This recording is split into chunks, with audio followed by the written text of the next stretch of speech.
ભચાઉ વિશા શ્રીમાળી મૂર્તિપૂજક જૈન સંઘના આંગણે પોષી દશમ આરાધના અંતર્ગત પ્રભુ પાર્શ્વનો જન્મ કલ્યાણક ભક્તિભાવપૂર્વક 14મી ડિસેમ્બરને રવિવારે રોજ ઉલ્લાસભેર ઉજવાયો હતો।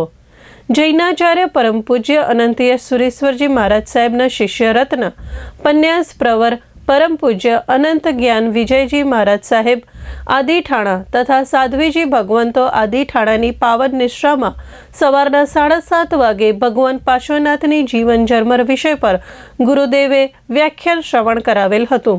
સવારના 10 વાગે યોજાયેલી શિબિરમાં બહોળી સંખ્યામાં ભાવિકો જોડાયા હતા। 11:30 વાગે જિનાલયમાં ભોજનનો થાળ મૂકવામાં આવ્યો હતો। બપોરે 12 વાગે સામૂહિક એકાસણા કરાવાયા હતા। જ્યારે સાંજે 6:30 કલાકે સંધ્યા ભક્તિમાં બહોળી સંખ્યામાં ભાવિકો જોડાયા હતા। આ પ્રસંગે લાભાર્થી પરિવારના સૌજન્યથી જરૂરતમંદોને ઠંડીથી રક્ષણ મેળવવા ધાબળાનું વિતરણ કરી તેઓને મિષ્ટાન ભોજન પીરસાયું હતું। તેની પરમ પૂજ્ય અનંત ચારિત્ર વિજયજી મહારાજ સાહેબે અનુમોદના કરી હોવાનું માંડવી તપગત જૈન સંઘના પૂર્વ ટ્રસ્ટી તથા મીડિયા કન્વીનર દિનેશભાઈ મણીલાલ શાહે જણાવ્યું હતું।